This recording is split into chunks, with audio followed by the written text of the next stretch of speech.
Un petit exercice bien sympathique de ce fameux bloc de glace qui tombe le long d'une piste sans frottement. Je vous laisse lire les données et réaliser les deux premières questions. Alors la première question, c'est très facile, hein. D'après la première loi de Newton, le mobile n'est pas pseudo-isolé. En effet, le vecteur vitesse n'est pas constant, puisque on voit bien que sa norme au cours de la descente n'est pas constante. La norme de la vitesse, eh bien, elle augmente. Quel est l'inventaire des forces?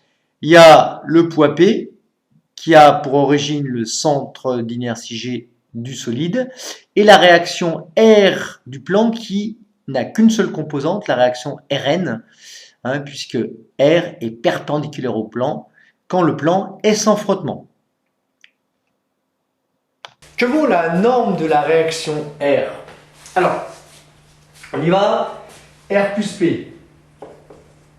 R, quelles sont ces deux coordonnées? Rx, projection de R sur l'axe des X, 1 point, Rx égale 0. Ry, projection de R sur l'axe des Y, et bien on a directement R égale Ry fois J. On voit donc que la composante de R sur l'axe des Y, Ry, vaut la longueur de R elle-même, donc Ry égale R. P, alors P c'est plus compliqué, hein. Alors P, que vaut P? Px. Px, projection de P sur l'axe des X, voilà Pxi, le vecteur Pxi. Et puis, que vaut Py? Py, le voilà, Py. Alors Px, on s'en moque, pour être poli. Ce qui nous intéresse, c'est juste Pyj. Pourquoi? Parce que Pyj plus Ryj, ça va être égal au vecteur nul, puisqu'il n'y a pas de mouvement sur cet axe-là. Donc la somme des coordonnées des forces sur cet axe-là, eh bien elle est nulle. Donc Px, on s'en moque.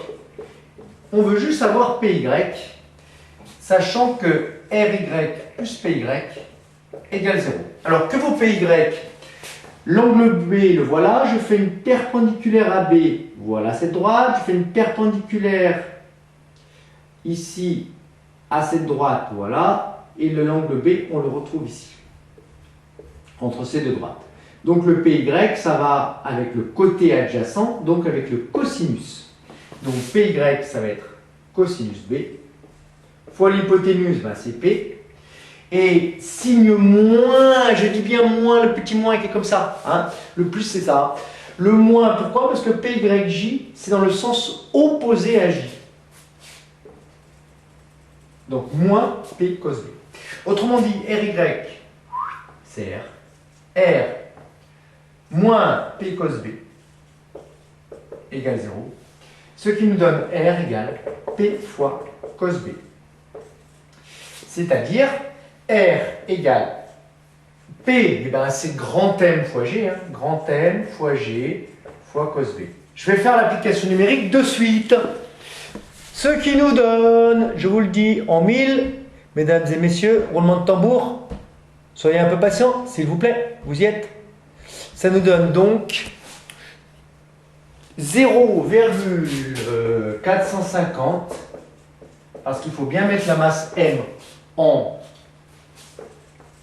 kilogrammes, fois G, le bon vieux 9,8 newtons par kilogramme, qui signifie qu'une masse de 1 kg est soumise sur Terre à une force de 9,8 newtons. Pas besoin de s'énerver, hein. Fois cosinus de B qui vaut cosinus 30, ce qui nous fait 3,8 newtons. Voilà pour la norme de la réaction R. Bon appétit!